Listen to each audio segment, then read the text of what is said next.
Hari ke-8, Kiev dikepung masih belum takluk juga. Sekali lagi, ini menarik untuk dibahas. Kita lihat map peta Ukraina. Masuk ke Kiev dari utara, dari Belarus, maka ada kota bernama Ivankov. Ternyata di sana masih juga belum takluk. Masih terjadi perlawanan dengan strategi perang kota, petak umpet di antara gedung-gedung membuat pasukan darat Rusia terhambat. Kita ke sisi timur, kota terdekat Rusia yang terjauh dari Kiev sekitar 400 km. Kharkiv namanya, yang hanya 50 km dari perbatasan Rusia, ternyata juga belum bisa ditaklukkan walaupun pasukan Rusia sudah berjalan menuju Kiev. Kharkiv belum takluk. Kita ke tengah, konvoi pasukan Rusia tertahan di kilometer 30 dari Kiev di hari ke-8 serangan invasi ke Ukraina.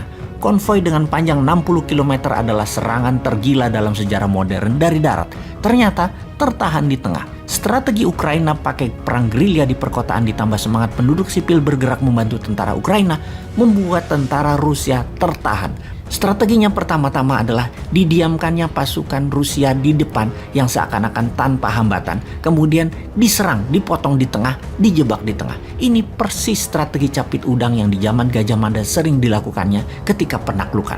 Kita jelaskan sebentar strategi capit udang ini secara sederhana.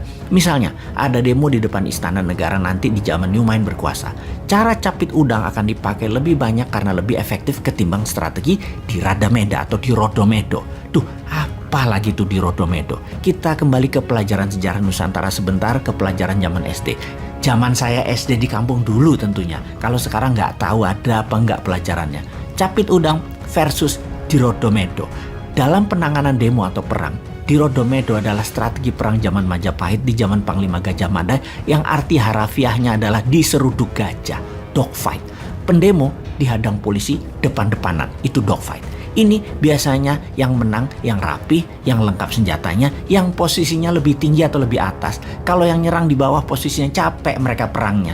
Yang di atas pakai gravitasi, didorong alam. Di Rodomedo adalah bahasa lain, sekali lagi, diseruduk gajah. Dipakai di Wakanda sejauh ini dalam penanganan demo yang sesungguhnya tidak efektif. Sebaiknya pakai capit udang atau supit udang yang juga tersering Gajah Mada pakai. Kalau ada pendemo, pasukan penjaga di depan sedikit aja yang posisinya seruduk gajah, tapi yang di samping dibanyakin. Ketika pendemo masuk ke depan, maka pasukan samping masuk potong di belakang pendemo. Sehingga misalnya ada 3.000-an pendemo, yang 300-an masuk ke depan, dikurung dari belakang, yang 300-an terjepit dan terkurung. Ini pastinya cepat diam mereka yang di tengah karena dikepung 360 derajat. Melihat temannya dikepung yang sisanya yang 2.500-an, pasti mundur maju ragu karena kalau bergerak yang 300 bisa dalam tanda petik mati. Jadi biasanya cepat usai perang tersebut. Kalau pendemo nanti yang 300-an itu reda, duduk mereka. Lalu kemudian masuklah bosman duduk sejajar. Mau apa kalian? Yuk ngobrol. Kurang uang buat modal usaha. Ngomong dong, gak usah galak-galak gini. Kita printing money tapi buat produksi ya. Jangan buat import barang Tiongkok. Ngerti ya? Sudah deh, selesai masalah. Oke, kita kembali ke invasi Rusia. Agaknya Ukraina memakai strategi capit udang ini. Dibiarkannya sebagian tentara Rusia masuk, lalu dicapit seperti saat ini. Tentara yang paling depan dijebak di tengah, yang di belakang, yang konvoi tidak bisa maju. Rakyat dengan senjata apa adanya seperti molotov koktail, pisau, barikade berlapis-lapis atau catenaccio bergerendel melakukan jepitan di mana-mana. Tinggal tentara Ukraina dengan snipernya tembak-tembakin tentara Rusia yang kejebak di tengah. Ukraina sudah menyebarkan ribuan senjata diberikan ke penduduk karena ada wajib militer di sana. Semua orang jadi bisa pegang senjata. Itulah strategi Newman juga nanti.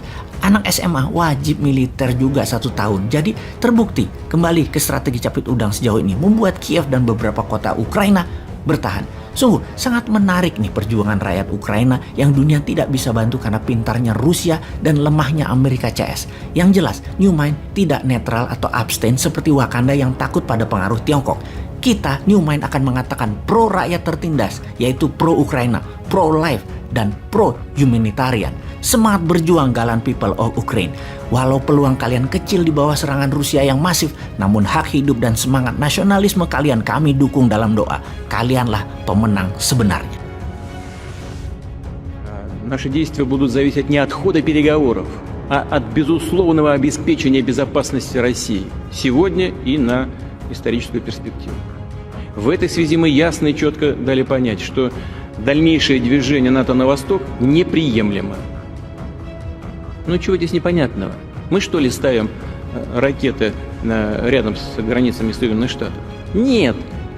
Это же Соединенные Штаты своими ракетами пришли к нашему дому. На пороге нашего дома находятся уже. Ну разве это какое-то избыточное требование? Не ставить больше никаких ударных систем у нашего дома. Ну чего здесь необычного? Вот как американцы бы отнеслись, если мы взяли там на границе между Канадой и США или на границе Мексики и США поставили бы наши ракеты. А что, разве у Мексики и у США не было никогда территориальных вопросов? А Калифорния кому принадлежала раньше? А Техас? Вот забыли, что ли?